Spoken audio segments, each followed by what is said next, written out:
and a warm welcome to EcoT, the podcast about listening culture and the enhancement, elevation of empathy. I'm Hannah, I'm the host, and this podcast is about people and their stories.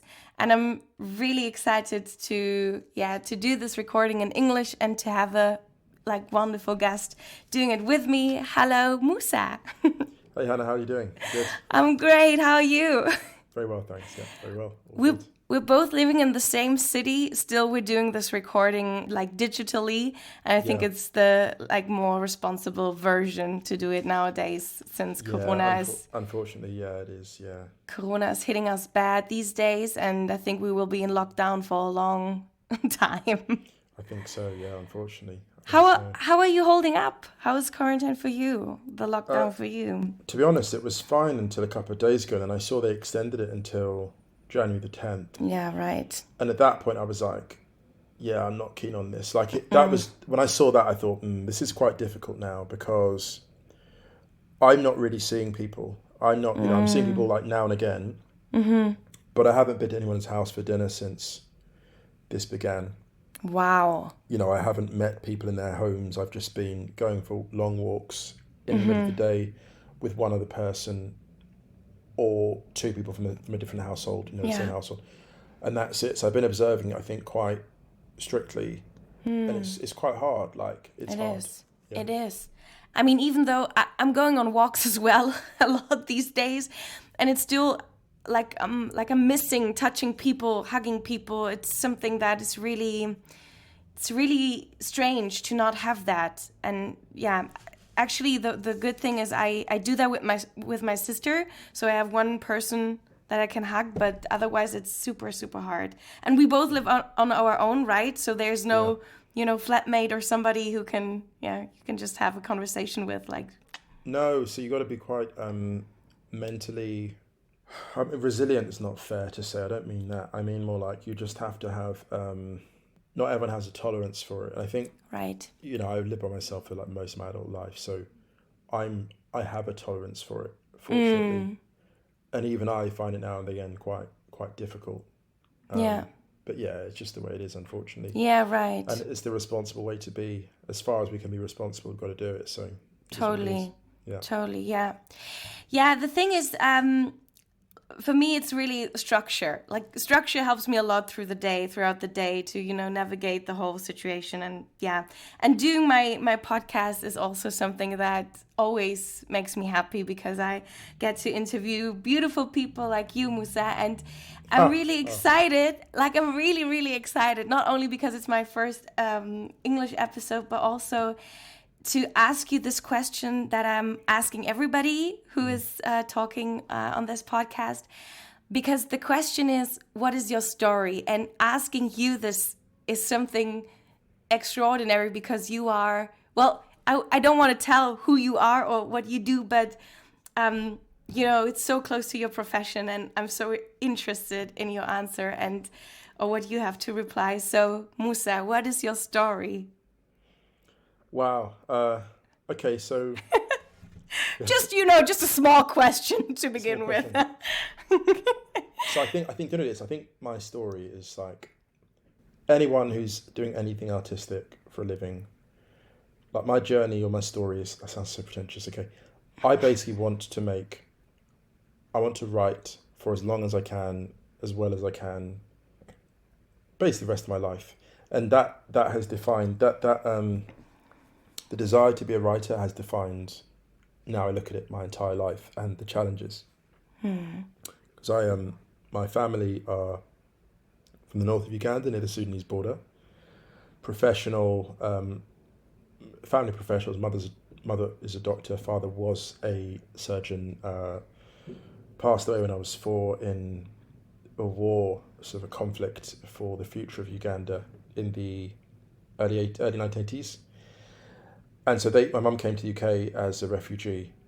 He went back to fight the war and got killed, which is not normal because most people that leave tend to stay gone, but he went back.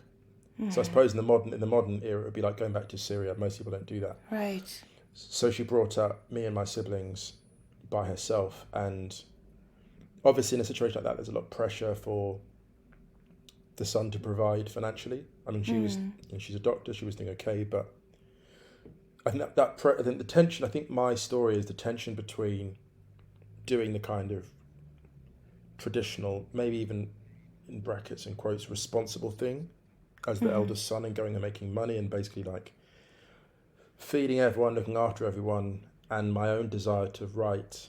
And I suppose my story is my adult life has been a gamble on my ability to write and make a living, to make it worth it. So it's an odyssey. It's been such a long journey, and I'm fine, as you know, like, you know, I'm finally getting there, but it has taken, nothing about this has been quick. No. Nothing about this has been quick. You know. There has to be such a strong will and such a strong passion about writing, for doing the things that you do. Did you always know that this was your way to go? Like, did you always feel that, you know, the artistic way is my way, or did you had moments in your life where you really negotiated with yourself? I always knew, like, it's a thing you have to deal with, and you either make peace with it or you pursue it. And it's really weird because, you know, like yourself, you have a creative sort of outlook on things. You'll go to schools and universities with people where 19 out of 20 people will do the, in quotes, traditional responsible thing. Right. And you'll be the only one who isn't.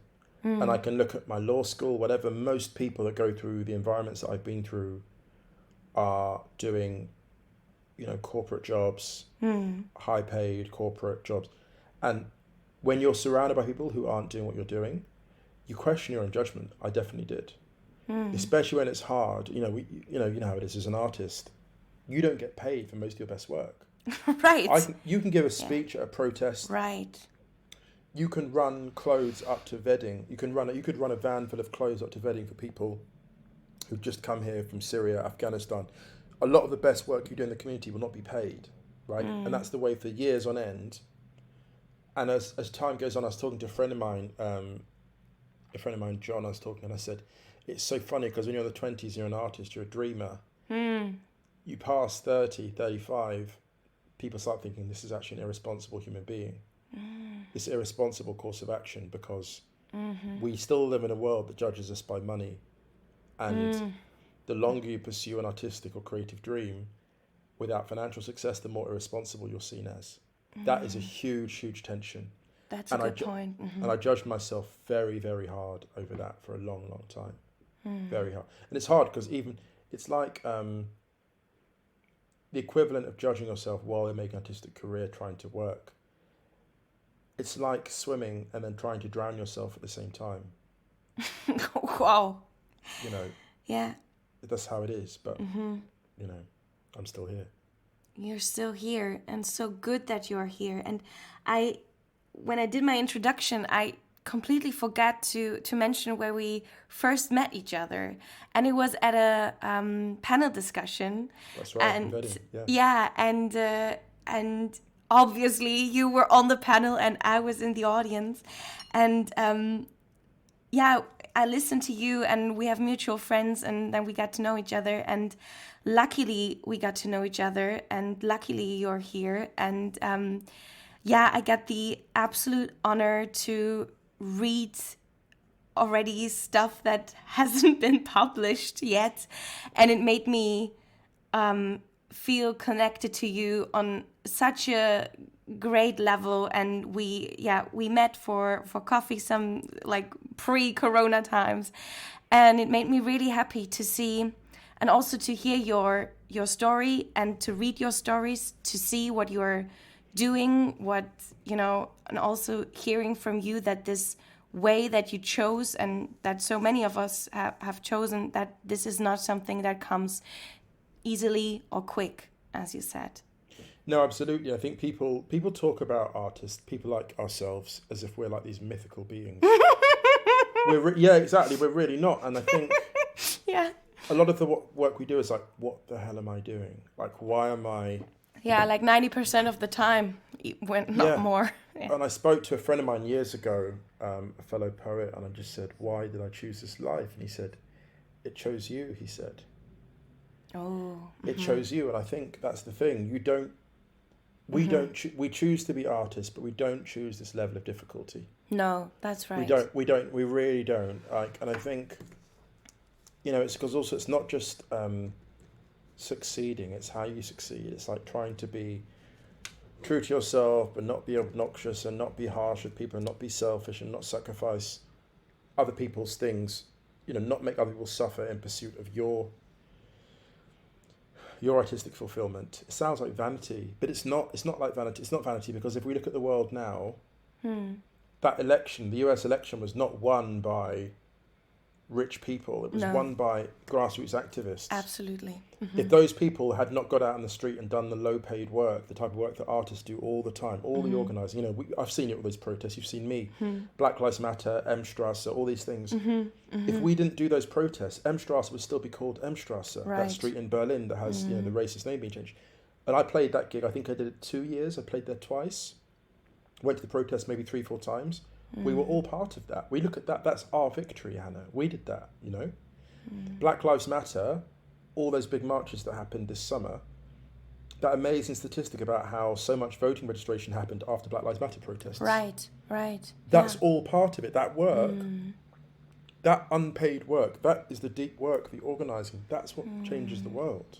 But that work isn't rewarded a lot of the time financially. Yeah, it's not rewarded, and at the other hand, there's no alternative to it, or I cannot see an alternative to it. There's no alternative. I don't see of course there are funded organizations that also do the good work, but as you just said, like the real hard and the deep work is not paid. It's unpaid labor, and it's like predominantly by BIPOC. It's women of color. Let's be real. Yeah, let's be real. It's women of color, right? It's women of color, black organised. women. Yeah, right. I went to a lot of those events. I didn't organise them. If you look at the main ones, I could name off my head 5 or 6. It's women that organise them, and that is, to be honest with you, that's the thing I have to look at. Like, do I? And I'm holding myself to this stuff that I've got to do. I'm holding myself to account. There's more that I've got to do. There is And to be honest with you, I can make all my excuses.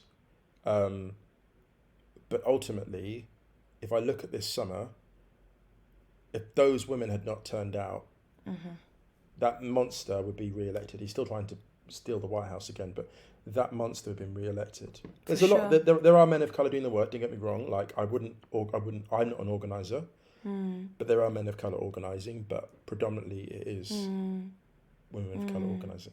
Yeah, right. And as you said, I mean, if you see the stats and who voted and the voting turnout, and as you said, it was the grassroots activists, and I think like obviously and necessarily they need to have a seat at the table, but that is then the next step. Will they have a seat at the table? I mean. Absolutely. I don't know, maybe your perspective. I was like, when I saw the first Biden speech and he even mentioned, black women, and he even mentioned trans and queer communities. And I was like, okay, that's something like, okay, at least he's mentioning them.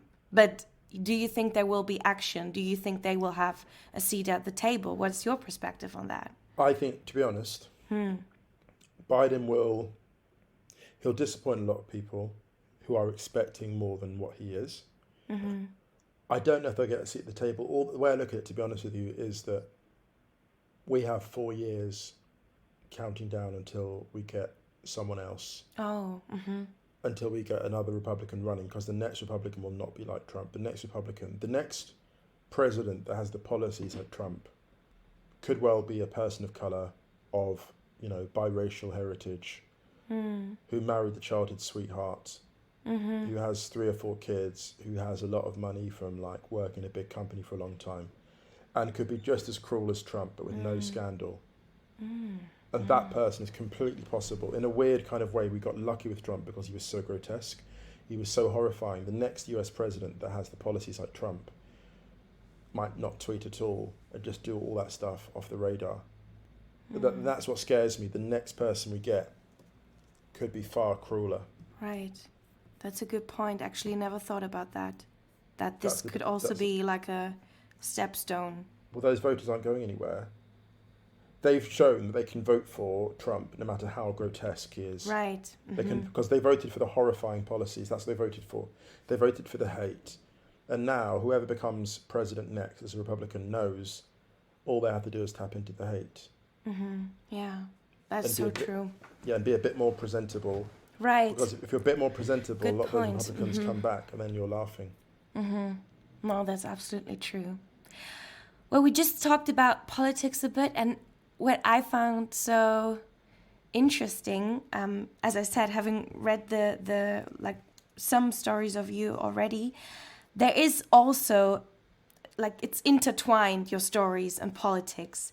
But maybe you can, elaborate a bit more on that, on maybe how you find your stories, how you write stories, if activism and politics influence your work or the other way around, or maybe you can. Do you know, it's so strange when you talk about like how I find stories or think of them. When you were saying that, I was thinking, I can't remember when I began writing this piece that you've now read, the book that you've read, it's coming out, I think, in January now. Yay! I know it's unbelievable. It's coming out in Rough Trade, it's called, as you know. In the end, it was all about love. And I started writing that kind of memoir about Berlin, or like, it's not a conventional sort of memoir in the sense that it's basically just like short sketches or short extracts based on my feelings about the city. And everything I wrote with a real intensity. Here's the weird thing, I can't even tell you the actual day I started writing it, because it just feels, it's so weird. You never know. It also came to you. Yeah, you never know when the right moment is to continue with the story. Every now and again on Instagram I do post, if I go back on my Instagram I'll probably find moments where I started writing something. Like there'll probably be like a receipt of it, like in terms of like I posted as a. But I don't know, it's so weird it sounds so pretentious and spiritual or whatever, but you just know when there's more to say. Like, for example, when I was writing this book, I'd written the first part of it and didn't know how to finish. I'd written the first two parts, didn't know how to finish the book. And then I went to Uganda. So obviously you've read the book, the first two parts. I didn't know how to finish it. Then I went to Uganda, where I didn't want to go because it was my dad's. I was going to see my dad's village for the first time in 35 years, and I hadn't been there for a long time. And there was all this history there with the war, and I was just like stressed of going back. I didn't want to go back because it was traumatic to think about it. And I went back to my dad's village. I don't know if I told you this, actually. Maybe I told you. The entire final chapter, did I tell you this? The entire final part I wrote on my phone. No, you haven't. I didn't tell you this. Oh my gosh. I haven't. The final essay, the final part, Homecoming, I wrote that on my smartphone as soon as we started returning, because you drive back, it's a 5-hour drive from my dad's village down to the south of Uganda. 320 kilometers. And I sat in the back of the car at like 8 p.m, I think, as it was dark, and I just typed by the light of my smartphone, and I typed the entire final chapter on my smartphone. So that is one draft. That's one draft. That whole thing. It's a single draft. The whole thing. Because it was so fresh. All of a sudden, I was like, "That's the end of the book." But I have to write it now. I have to write it when I'm in the space, when my energy is tapped in. Right. So it's so weird. It's like writing for me, and it sounds. Writing for me is like, it's almost like dictation. It's not like kind of I'm sitting there going, "Oh, and let me craft this image perfectly. Let me do this." It's more like I sit there. And I get tuned into what's going on, like how am I feeling about this, and then I write what comes out. So it's complete, like you're like in tune with your intuition or with the thoughts, and then it comes down to your paper or to your phone. Exactly. It's like when you're going, you see people in these nature programs, they stick something into the tree to get the sap out. Right. That's what it's like. You literally, Don't do that to your head. No, I won't. Don't do that at home. Yeah. Don't do that at home, right? But the act of writing is like that, that's the thing, Hannah. Like, it's so strange to describe it. but that's how it feels. Because when you write stuff, like I look back and it was weird, and it's going to sound, I keep correcting myself. Yeah, don't do that. So I wrote this, when I wrote this book, I sent it off for edits. There was almost no editing. They literally didn't edit. You know, all they edited was change that tense here. It was unbelievable. The version that you'll see published, because you read it before, they have literally changed almost nothing. Like, it's unbelievable. Like, it's an unedited draft. Like, I can't explain how strange that feels. It feels like that work was just like fully formed. I can't explain it. You just opened the gates and it came out, and it was there, and it was perfect flood. There's a story in that book that I never thought I'd get away with, because the book is mostly real, and there's one bit of magic realism, the dream sequence, which I was like, I can't believe, and I wrote it, and I was like, I really like this. They didn't even comment. I thought to myself, they're not going to want that there. It's going to be too weird. And they were totally into it. Like, it's perfect. I mean, I think what you may thought was that you may stumble, over this section, but you don't. It's perfectly wrapped in the story. It's perfect. I can't believe I got away with it. We can talk now because it's there. But I remember thinking, when I wrote that, I thought, because that is so obviously fiction, that I thought to myself, oh my goodness, this book now, we can call it a novella, because it has it's a deeply fictional element that is, people are going to read it and be like, oh, this is his story. And they'll be like, no, it's clearly fiction. That part is not real. And that particular, one of my favourite characters, Dr. Okwonga, in that book, he's the only person I think there's only two characters in the entire book with a name, Mohammed and Dr. Okwonga. And he's one of my favourite, like, individuals. So those stories, it's so weird. And when I do interviews about this book now, from now on, I'll be like, the journey I went on, Hannah, you saw me go through. This thing was out, and we met, didn't we? We met that time at the Mickelberger for a drink, a coffee. And you're like, I want to talk about this. I've got notes. I want to talk about. And I was really nervous. I was like, oh my god, does she hate it? And no, I shouldn't. I'm not saying that. I'm not saying they kind of like. I'm not trying to be falsely modest. No. I get it. Because, and then you were like, where is it coming out? I'm like, Hannah, everyone's turned it down. Everyone rejected it. For me, it was like, I thought I got this script in the process of you already knowing when it will be published. For me, I read it and was like, oh my God, I can't wait to, recommend this book, like literally to buy for my friends or whatever. And then you tell me, like, I couldn't even grasp that fact, because I read it and it's so... If you live in Berlin, and if you have ever visited Berlin even, and the way you capture the city, the way you capture yourself in the city, yourself with others in the city, it's just like you cannot read without having these vivid imaginations, without having, every piece of cake you describe, like in your mind. It's like, it touched me deeply. So I was, Musa, I have to meet up also, I'm studying literature. So I was like, okay, I made some notes, like I'm ready. Oh my God. like I think there comes this point when you study literature where you cannot really read something without, kind of making notes and want to discuss it. But yeah, I wanted to talk to you about it because I think it's phenomenal. And I'm so glad that it will be published. I'm honestly so happy. Obviously, as you, I'm so happy because you don't know this. I can tell you this now, but talking to you about it was one of the first few times I was like, this book actually must be good, because for a literature student to sit there and for it to pass your critique was huge. Like you and I don't know if you know Layla Essa, another friend of mine. Layla's a literature student. She's a doctor, doing a doctorate. She's now a doctor at, I think, Queen's University, Belfast. I think I'm being ridiculous. No, she's at Queen's. She's in Northern Ireland, and she, talking to Layla, as well, another literature student and now a doctorate. She was like, she loved it, and that was that passed a big test early on, and it was so strange with this book. It just kept passing tests, even when I thought I was. So actually, shout out to Stefan Urbach. Stefan Urbach.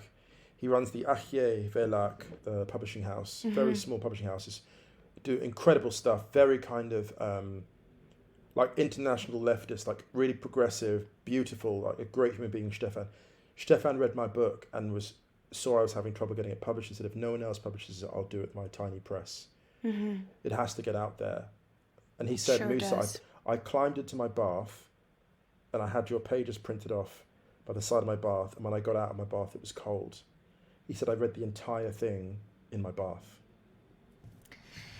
It was, it's so interesting to hear that, because my experience was actually pretty similar. I think I told you, I was in the train going back to my father's place, and it was so interesting because your story is also it's also a story where you kind of go back to your father's place. Yeah. And I was sitting in the train reading it, and I also, like, the whole train ride, I just went right through it. And I think I read it last year, and since then I never read something that quick and that enthusiastic again. And that is something, Musa.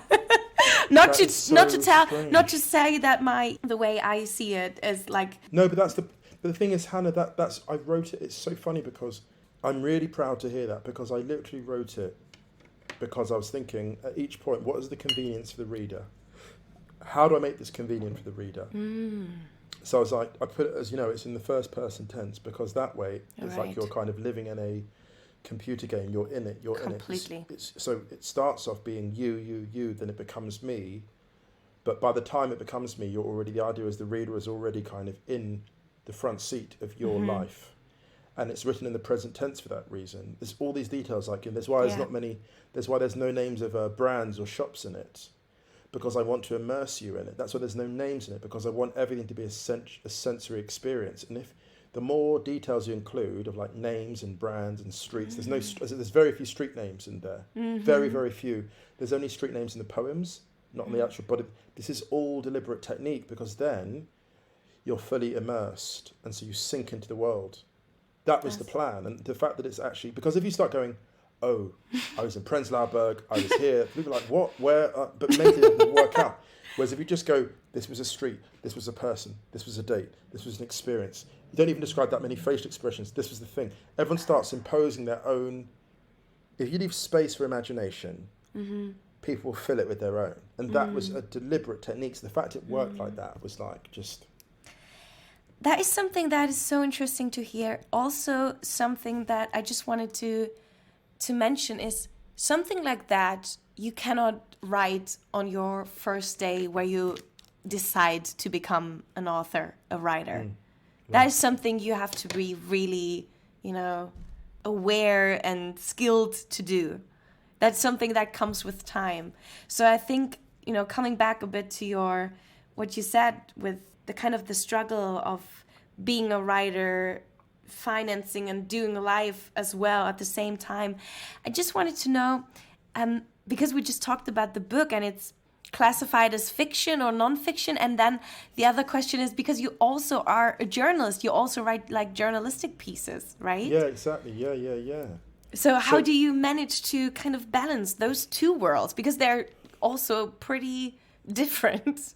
Well, okay, so it's funny. So this book, I don't know if I explained where this book came from as a concept. So I do a lot of political journalism, as you know. I podcast. I do a football podcast twice a week. Yeah. With a very good friend of mine. And I also like writing fiction.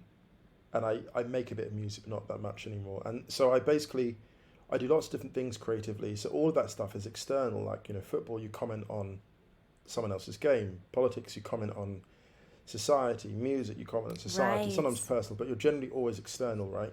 So I was doing all this external facing work, and then I wrote a sci-fi novel. I wrote a sci-fi novel in 2017, which I finished, I started, I think, 2016, finished in 2017. Wow. It's 110,000 words, and it's a sci-fi novel, and it is I was really happy with it, and I finished it, and I sent it off, and Hannah, everyone rejected it. Everyone rejected it one by one. And I sent the plot to people. Everyone was like, oh my God, this sounds amazing. This sounds brilliant. It's a brilliant sci-fi novel. These are the kind of things that can change your life. Like, you get a sci-fi novel turned into like a TV series, your life just changes. Totally. So I won't name names, but basically, and this is not boasting, just to explain the context where this book came from. Three of the biggest agents in the world were like, send us this book when it's ready. We can't wait to see it. Like three of the biggest sci-fi writers in the world had agents. And one by one, when they read the book, they were like, actually, we can't publish it. Actually, it's not for us. Actually, it's not right. So I had a year and a half of like writing this book, not sharing it with anyone. I met one of the writers actually, and she was like, oh my God, this novel sounds amazing. When it's ready, send it to my agent. We have to like take care of you, do this, that. One by one, everyone said no. So a year and a half of that, Hannah, it was devastating. So after all of that, disappointment, heartbreak, I didn't have the energy. I was scared to start fiction again. I was scared to write anything creative because I'm not good enough. Everyone says no to my work. Everyone says no. I was having a lot of rejections at that time with work, things not working out, jobs, different things. I was still paying my bills but struggling. And then I was like, my next project, I don't feel confident writing fiction. Let me write non-fiction. Let me actually just write something about how I'm feeling. Let me write about how this feels, how my life feels. And so that's the book that I wrote. In the end, it was all about love, which then got rejected by everyone for a year. That's... Back to back. So yeah, this book was written because of rejection, and this book itself was rejected for a full year. Seriously, I'm so glad that we have this talk, knowing that, a month from now, it will be out there. Yeah. And people will read it, and I already know who and which person I want to give it to. And for me, it's just, I'm so glad, Musa, that this got published, because that is also something that the artist or the writer is so dependent on. It's just this whole system of economy, Yeah. And that's something that's so, you might think it's so detrimental to it, that you have this on one hand the artistry and the writing and the creativity, and on the other hand it's so dependent on if people think it can be made into something that is economically it's doing Viable, well, viable, right? It's wild because I think what it does is I don't know if we were in town for my 40th. You might. I don't know if you're out of town or, but so I had something like that. I remember. Yeah, I think you invited me, but I think I couldn't come. Something right. like that. Yeah, so it's my 40th, and I remember looking around that room, thinking, at least I've got my people. Even if things aren't working out creatively, because everyone saw me go through it. Everyone saw me write that novel, and everyone turned it down. Everyone saw me write this book. People turned it down. And, I had a record label. I was signed. I was in a band that was doing quite well. My first song on Spotify had over 300,000 listens with no real promo, nothing, no real promo. Wow. First song was doing really well. It got like top 250 on the German charts and whatever. Like it was doing really well. And then we didn't get any. We signed a record label, and then that deal just fell through. So in the last 18 months, a lot of things kind of collapsed for me, and I just kept going. And then my agent Abby Fellows was like, why don't you try being a children's writer? So I wrote a children's book for 9-year-olds about football that did quite well, and then now I'm doing another one. Yeah, right. I saw that. That's amazing. Yeah. What it's weird is because all these things that I think that was the trick. I did get, I'm not going to say I'm not going to, anyone listen to this, I don't want to give the impression that I'm this kind of like never ending force of positivity. It's like you take some hits and you carry on. You keep moving, and the beauty is, in a way, I think I was just so relentless that eventually I think I just pushed so hard that after a while something had to work. Right. I mean, I can absolutely, like, this feeling of at least I got my people. I think this is actually my most important source of staying sane, stable, grounded, and kind of connected, because everything in this world and how we navigate this world in capitalism and whatever, it's so rushed, and it's so hard to to get your points across, to get your creativity across, to find a place in this world. Yeah. And people, like, if you're lucky to have friends, and like you don't even have to have like 100, I'm talking about like a small group of people who are holding you down, who are there for you. This is kind of there. I had times in my life where I didn't have that, and now having that, it's a game changer for me. It's something that that also keeps me going. And when I hear that about your, how you experienced your 40th birthday, it sounds pretty similar. There was nothing more important than having your people. Like, because I remember thinking, at least here are people who approve of me because I've been a good friend to them. That was really powerful. Like, I was like, at least I am surrounded by love and care. And it's love and care that I've worked hard to nurture. That was really important to me, to know that I was surrounded by that. It was like I looked around and I say that's what the book is about. Like, in the end, it was all about love. It was about being surrounded by people that care. Because sometimes you don't understand your story, and that is my story. When I look at it, all the journey I went on, all the kind of goodness. I mean, Hannah, like, there was a time when, how do I describe it? It felt like my life was like always loneliness. It felt like moving to a town and then always having to leave.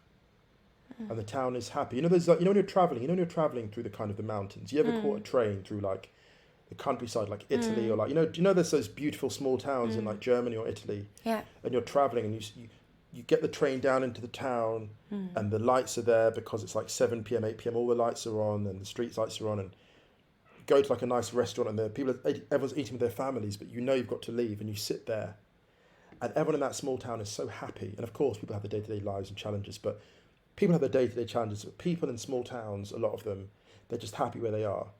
True. And you feel this incredible warmth from these people, and they're so nice to you, but you've got to be gone the next morning, you're not coming back. And that is how my life has felt a lot of the time. The knowledge that you can meet people who are so happy, but their path is not for you. And there was a really painful thing that happened on the 40th birthday party, my 40th, and I was on Facebook, and you're seeing everyone's 40th birthday parties. And there are people who've known each other since university. So for 20 years, they've had the same consistent friendships. And I knew those people. They're like really nice people. But they've all been friends for 20 years. They've had kids together. Kids have grown up, and they've all been around each other for 20 years, and they've had the most wonderful time. And my 20 years has been so nomadic.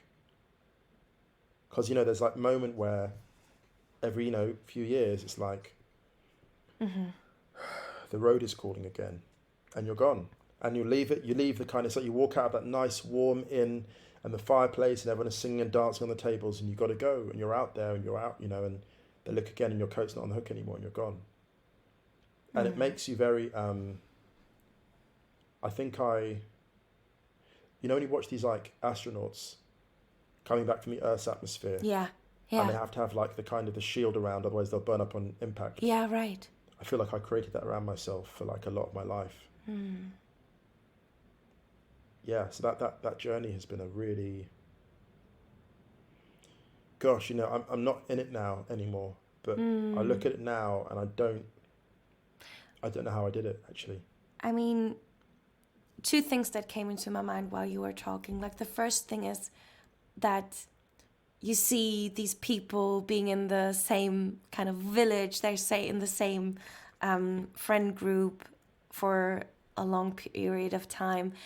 And something similar to something you said at the beginning, the life that you live now, it chooses you. And I think it's the same with that. Like, I mean, you could have had this similar, but you can't. You can't. It doesn't work. It doesn't work for you. It doesn't work. I tried when I used to be a lawyer back in the day. And, really? I didn't tell you this. I didn't know. No. Like 100 life of Musas. Yeah. Oh my goodness, I did like a law degree at university, and I'm a qualified lawyer. I'm a qualified corporate lawyer.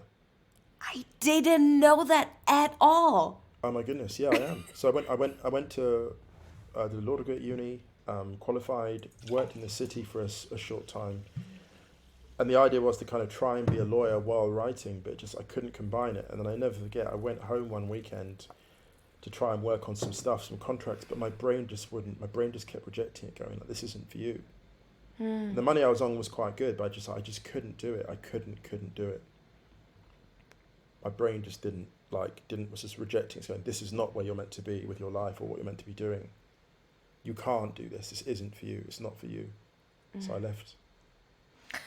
That's so, I didn't know that at all, but also that's so, it just makes so much sense if if you say, you were struggling between this, ordinary and accepted lifestyle, and you were you kind of were almost in it already.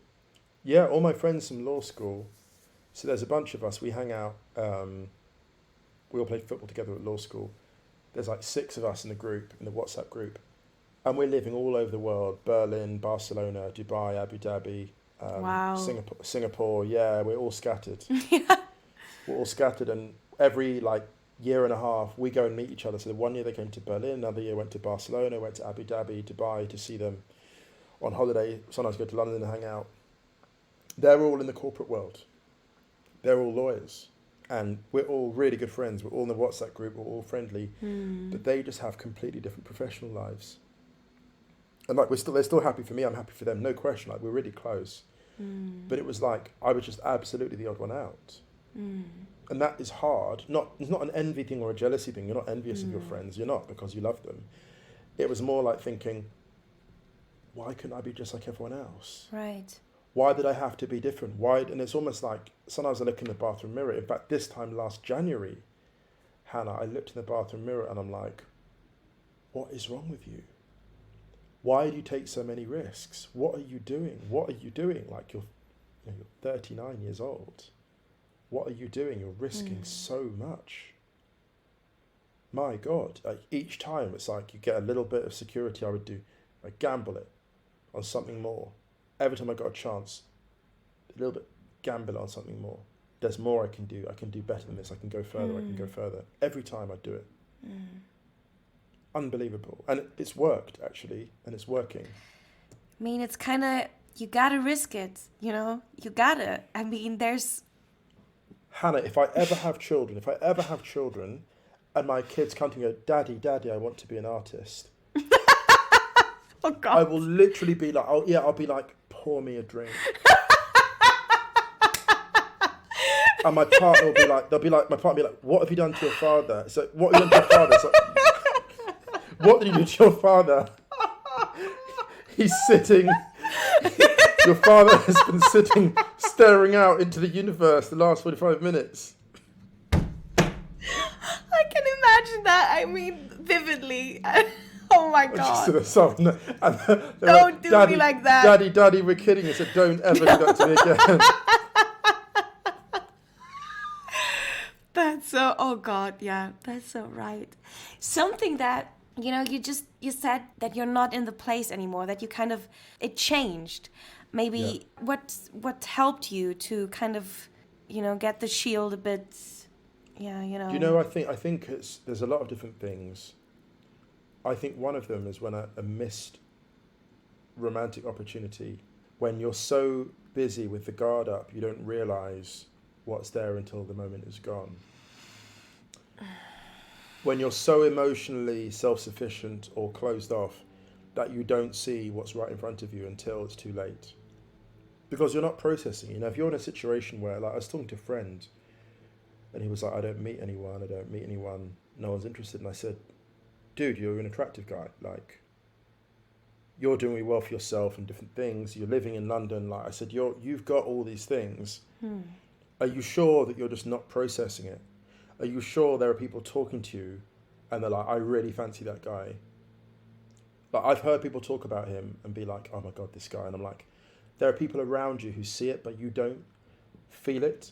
And then someone told me a story, a good friend of mine, shout out to Fernanda. Fernanda was telling me a story about how we were talking one day and she goes, yeah, do you remember that friend of mine?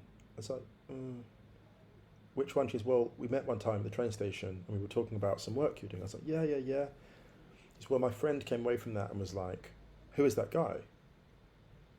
Is he single? Is he this? And she was asking about you like 2 years later. She's like, she's moved back to like, she lives abroad. She's like, where is, how's he doing?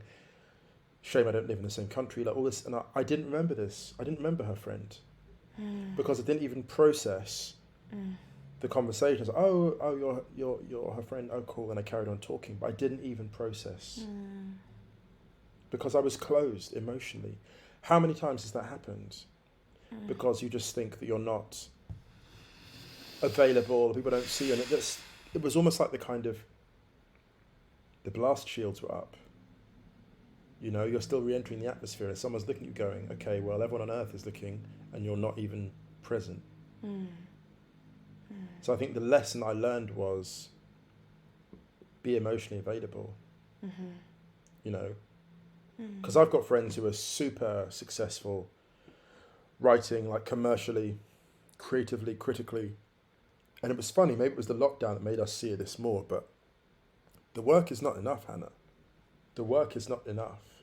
You can get nominated for this and win that and get that paycheck and produce this or that and get on that podium and get in front of those cameras. The work is not enough. And the cruel thing is, as a writer, you kind of tell yourself the work is enough. You tell yourself if you get there to a certain point, you'll look back and it'll all be, you finally arrived. It's not. It's a myth.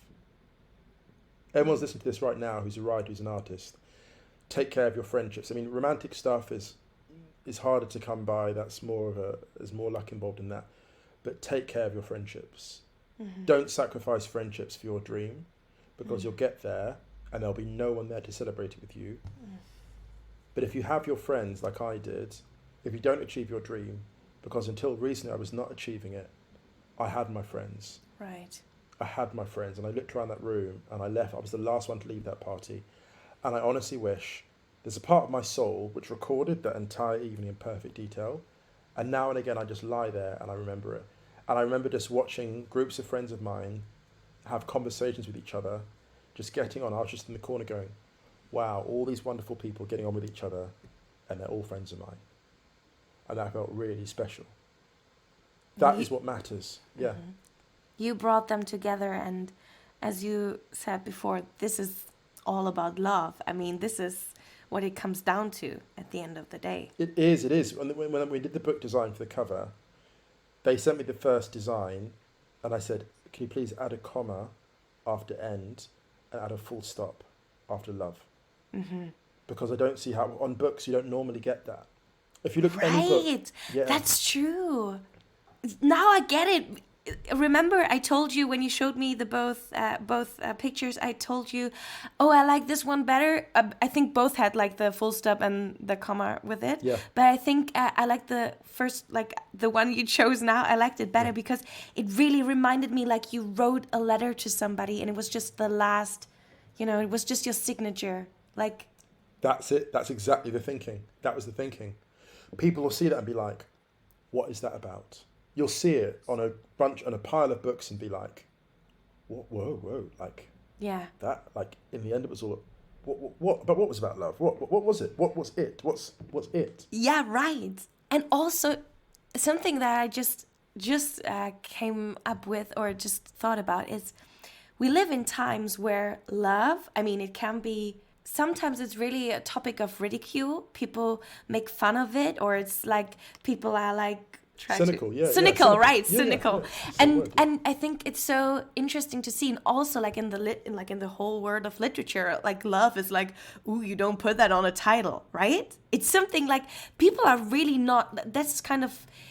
It's still. I mean, it's so obvious, but it's still so like, no, don't use it. It might be whatever. It's so good that it's exactly that title. I just think I'm so honestly, Hannah. I can't explain how, when I heard it was going to come out, my heart just absolutely exploded. In fact, it was such a funny thing. I was talking to actually someone I was dating a few years back, a lovely friend of mine. She's based in the UK. And we hadn't caught up for ages. So we're on the phone. And as we're talking, we get notifications, 2 emails come in while we're... And I was like, Hannah, I've just been offered two. Sorry, this is not my. Her name is Hannah, but she's in the UK. I said I've had 2 book deals offered in half an hour. What? Yeah, 2 book deals got offered in half an hour. This one and the book that I'm writing, the children's book that I'm writing, it's coming out September next year. Wow. Half an hour. Unbelievable. It's unbelievable. It's unbelievable how life goes sometimes. It's so crazy. Life is so wild. And then I think that's also something that is so interesting in our times. You get those major news via email. Like it's something like so like, and it's just, you know, if you have, you know, your emails synced on your phone, then you might see it like directly or more directly, but also when it's on your computer or whatever, it's just, you get those major news, but just in this realm of digital space. You know what I mean? It's so, I mean, you get it and it's crazy. It's unbelievable how, just this electronic communication that changes your entire life. Entire life. In the old days, it might arrive, but, you know, they'd have to post it to you. Yeah, right. You know, and it'd be like that whole ceremony of opening it up. Right, and seeing it, and you know, anticipating what might be in the letter. You don't have that now. It's just like, bam! Yeah. Deal with it. But in a weird way, it's kind of just, it's no less beautiful because, you know, I'm quite sort of, I'm quite romantic about this stuff. I've got friends who've met each other on dating sites. There's one story I love about, I was, you know that town of Würzburg?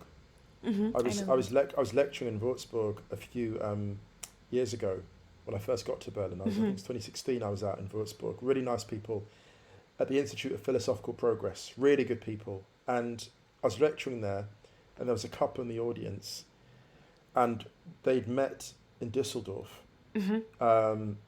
They're both working kind of corporate jobs. The woman was living in Düsseldorf and the man, both German, beautiful couple. He was traveling through Düsseldorf and he was there one night and just turned on his Tinder and matched with her because he was in town that evening. They went for a drink and they've been together ever since.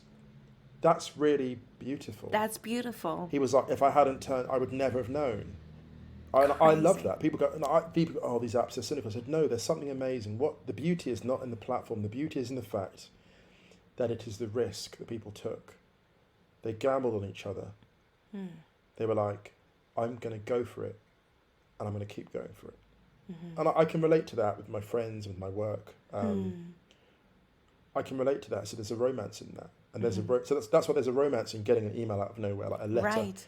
You know, like with your podcast, I'm sure there's people, you know, you do the kind of podcast which builds an engaged listening. Like mine. I don't have the biggest listenership for my podcast, but because I think we give so much of ourselves when we talk, and as do you, people respond. And so the people, you can get an email from a different part of the world.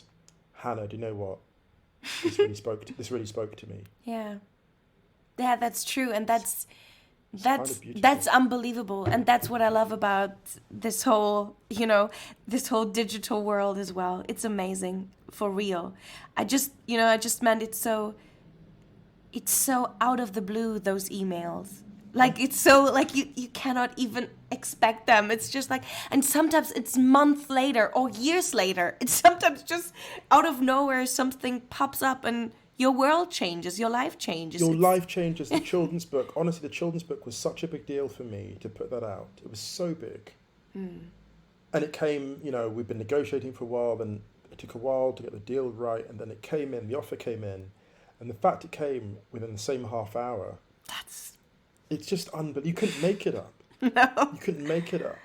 And that's something I realized, like, seriously, the older I get, I realize literature is just an attempt to even grasp what life is. I mean, it's so obvious. Like, literature is always just trying and just, you know, trying to get this all together. But this is because life is so, it's so broad. It's a lot. It's a lot.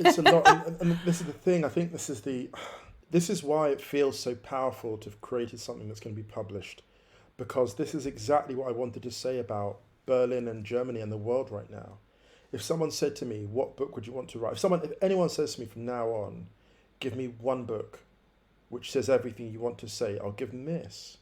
How many people can say that? And I say that as a writer. I've written stuff before. I've written poems. I've written books of poetry right here and now. I can see work of mine. This is the book. Right. Anybody says, what are you about? I'll be like, here. Wow. Here you go. There is everything I want to say about the human condition and the need to keep going is in this book. I hope you take it and enjoy it. And this is why it has no dates in it. It has no 1974, whatever. It's none of that. It's very deliberately an ageless book in terms of like, it's very deliberate like that because I want people to pick it up years from now in a different city, hopefully in a different language, and be like, this speaks to me on a level of human contemplation that I can relate to. Like, I may not live in exactly the same flat, but I have the same dynamics in my own life. Like, there's the deniable date when you meet someone, you're like, is it a date? And you're both talking, you're not sure if it's a date or not. Yeah, I remember this passage. Yeah, and it's a date depending on whether one of you goes, actually, do you know what? That could have been a date. And you go on more of those as you get older, because as you get older, people get more proud, and rejection is more painful as you get older, for whatever reason. That's an applicable thing in any context, in any city, in any situation. This is something so unbelievable, amazing that you can say this is something like a book that is like, I put it all in writing. It's all there. It's all there. It's all there. Yeah. And I'm so glad, and I really, recommend it to any and everybody to read. It's amazing, and I will definitely, advertise on my humble Instagram page of my podcast about it, because it's so, people should read it. It's amazing, and I can't wait for people to read it, giving you feedback, and yeah, it will be amazing. I know it. I feel it. Gosh, that's so exciting. I'd love that. I just can't wait for it to be out in the world, Hannah. Yeah, I just know. can't. It's just so exciting it's going to exist. Yeah. I can't believe it's going to actually exist. That's just, to me. And it's funny, it's special to talk to you about it because you were obviously there at the beginning. You saw it. You literally had it before it was, Yeah. But so, that's, yeah. I'm just so very glad and so very, honored to have met you, to have read your stories already. Something that I also ask every time somebody talks to me in my podcast is, which stories do you think we should listen to even more? And I would love your take on it. Okay. I think the stories we need to hear, the people that organized in those states that defeated Trump, Arizona, Philadelphia, and Georgia. I want to hear the Sunday afternoon conversations after church. After church, everyone's back from church, everyone's having lunch. How's the family doing? How's so-and-so doing? Oh, so-and-so's out of town. I want to hear those are the conversations, those are the stories, because those people politically are the smartest in America. The smartest politicians in America. Those are the conversations. To go up against, for those Native American communities, to go up against Joe Arpaio in Arizona, that monster, and get him out of there. Those are the conversations, because those are the most important conversations in the Western world, I would say. Well, so the most important conversations happening in the English language are happening there. The other conversations happening, I would say, that need to happen. Black Lives Matter in the Middle East, where you have Ethiopian women working for like wealthy Lebanese families and being treated really badly. You have black men in Saudi living in terrible conditions. Their conversations are so important. The conversations, a very good friend of mine, a wonderful human being, I won't say her name because the work she does is maybe sensitive, but she works with feminist organizations in Syria. Like, imagine working with feminist organizations. Well, you can't. I can't. We're good friends, and it would take her 3 days after doing the work for her to warm up to like regular human contact again. Damn. Because the work is so emotionally overwhelming. In fact, I need to drop her a line after this. It's a good thing you reminded me to. I need to write to her after this. Yeah, just the things that people go through. So these conversations, the grassroots, the working class conversations, are the ones that we need. And when I say the working class, I don't mean the kind of conservative authoritarian, because I think those conversations are established. I mean, the Right. working class people who are trying to push the world forward. For example, there's an amazing poet, I don't remember her name now, she's living in the Marshall Islands. The Marshall Islands are threatened by rising sea levels. And she's this incredible poet in the Marshall Islands right now. Some of the most, in terms of the distance from the mainland, some of the furthest from the mainland, right out there in the middle of the ocean. Those are the conversations that need to be first and foremost. They actually need to be, in a perfect world, the headlines would come from there. Yeah, right. The headlines of the news, everything would be upside down. We'd be hearing not from the stock market, from today in the Marshall Islands, sea levels rose by 15 centimetres. Right. This happened, that happened, we lost that coral reef. The daily news would be ecological and social every day, not financial. Yeah, yeah. Well put. And it is kind of, we kind of come full circle now, because we started with how to navigate this life being an artist, and also depending on systems and financial systems. And as you just so perfectly put, it's not about that. We have to put different stories and their stories. Yeah, absolutely. And the one thing I want to say as well before I forget is everything matters. Every single gesture matters. Every podcast that you record, every listener matters. This is what you realise. The margins are so small. The political systems we've seen, if you look at like the election that elected Trump, he won by a lot in the Electoral College, but the actual states he won in, he only won by a few thousand votes overall. Totally, yeah. And the world would be completely different if Trump hadn't won. Completely different. If Gore had not had the election stolen in 2000, hundreds of thousands of Iraqis and Syrians would still be alive. Right. Would still be alive. As terrible as American presidencies can be, we wouldn't have had the carnage, the bloodbath, the slaughterhouses of Syria and Iraq. We wouldn't have, not in that form. And that, the world changed because a load of working class people of colour got out in those 3 states and did the work. And on every single morning, they could have stayed in bed, they could not have painted the placard, or those who don't have the ability, those who are wheelchair users, did different things. People who couldn't get out in the street physically or financially, they contributed, and everyone did a tiny thing. Everyone painted a sign, everyone forwarded an email, everyone drove someone to a voting booth, and they did it. Because they understood the power of the individual action repeated over time.